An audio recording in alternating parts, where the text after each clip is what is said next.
Coming up next, BookTV presents Afterwards, an hour-long program where we invite guest hosts to interview authors. This week, Hoover Institution research fellow Charles Hill discusses his latest book, Trial of a Thousand Years, World Order and Islam. In it, Mr. Hill provides a historical perspective on Islam, analyzing what he calls its long war against the international state system. He identifies several areas in which he claims Islamists are at odds with the rest of the world, including their beliefs in the role of state law and the role of women. He discusses his analyses with David Ignatius, foreign affairs columnist for The Washington Post.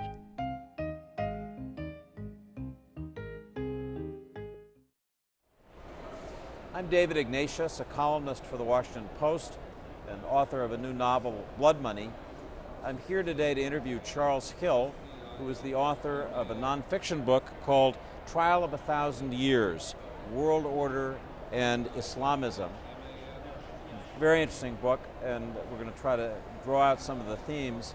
And let me begin, Charles, by asking you, this is an unusual sort of book. It's more like an old-fashioned essay than some of the monographs that we see coming out of the Academy. And perhaps you could just state simply what you see as the subject of this book. What is the issue that you're seeking to unlock for us? The subject is really in the subtitle, and that's World Order. In some sense, that has slipped away from the minds of leading statesmen, I believe. And also, within that world order, the international state system, which is the way that the modern world, going back 350 or so years, has evolved to order itself internationally. And what we see here, and what I'm addressing, is can Islam, or Islamism as the word is that we have come to employ for this, can it fit into the established international world order, the international state system? After World War I, the whole Middle East region was really pulled into that system, but the states that formed the region and the regimes that governed them didn't do very well. And so the region as a whole has always been, in this modern era, in a kind of adversarial, uneasy, problematic relationship to the larger world, which is the state, the United Nations, the usual diplomacy and treaty systems. There's always been a kind of a tension there. So I wanted to examine that to see what the origins of this might be and what the prospects might be. To help prospective readers of this book, perhaps you could summarize the distinction that you draw between modern states, the states that post-date the Treaty of Westphalia in 1648 that ended the long religious wars, which you say were states that focused on process, that the purpose of the state was issues of process, not issues of substance, meaning not issues of religion. Perhaps you could just draw that argument out a little bit and tell us why those modern post-Westphalian states, as we call them, why those states have had trouble in this part of the world where Islam is so strong. Before the modern age, that's before the early 17th century, going all the way back into antiquity, there were lots of different concepts of world order. The Chinese had a world order.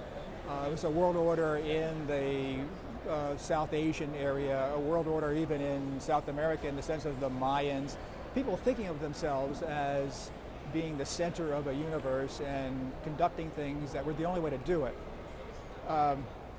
That changed in the early modern periods, 15th, 16th, 17th century, when there was what I call the reconnaissance of the world, when people coming out of Europe primarily began to realize that there was a globe out there and that there were many, many different kinds of peoples in different societies, different religions, and it was going to be a very difficult thing to figure out how to deal with them. The catalyst of this was really the 30 Years' War, 1618 to 1648, which was a religious war. And the religions are substantive. One religion says, I have the answer. The other says, no, you don't, I do, and they clash. And coming out of that war, in the Treaty of Westphalia, 1648, you get the beginning of what is now still the modern, the contemporary international state system. And the elements of that are pretty simple. The state is the fundamental building block of it. But it, as you say, it began to decide that it had to be procedural. In other words, the substantive approach to world order coming out of antiquity could not accept another substance. We are in an adversarial position here. So the only way to deal with this multiplicity of populations all around the world was to say, just follow these 3 or 4 procedural guidelines and you can do whatever you want to do inside your own state. And as part of that, the state itself became the unit of international diplomacy, international affairs, replacing primarily the empire. Empires before this time were their own world orders, and they were very substantive. They usually were in some kind of conceptual contact with a divinity. But the modern system said, no, that's not going to work. We're going to put religion kind of on the shelf diplomatically. Not that you can't have your religion, not that we're against religion, but don't bring your religion to the bargaining table, to the negotiating table. So we began to get this system into which the empires, as they began to fade away, either wished to get into, as in the case of the Ottoman Empire, or very aggressively wanted to stay out of, as in the case of the Chinese Empire. And in some sense, the course of modern history, the last 200, 300 years, has been the struggle of whether the international state system can, through its procedures, succeed against one challenge after another. And that challenge today is coming out of Islam, and primarily from what we're calling Islamism.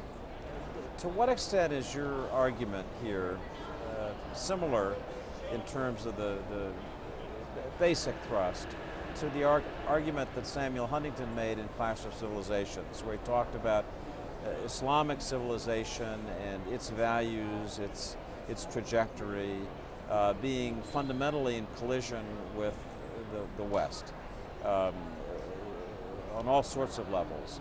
And I found myself sometimes reading your book thinking that that's the same basic confrontation that you're talking about. But so tell us, in what ways is your argument like Huntington's, and in what ways does it diverge?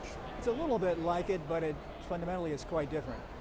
The Huntington argument, the Clash of Civilizations, when we look back on that book, and I, before his death, brought that up with Professor Huntington directly, it really is not a book about the Clash of Civilizations.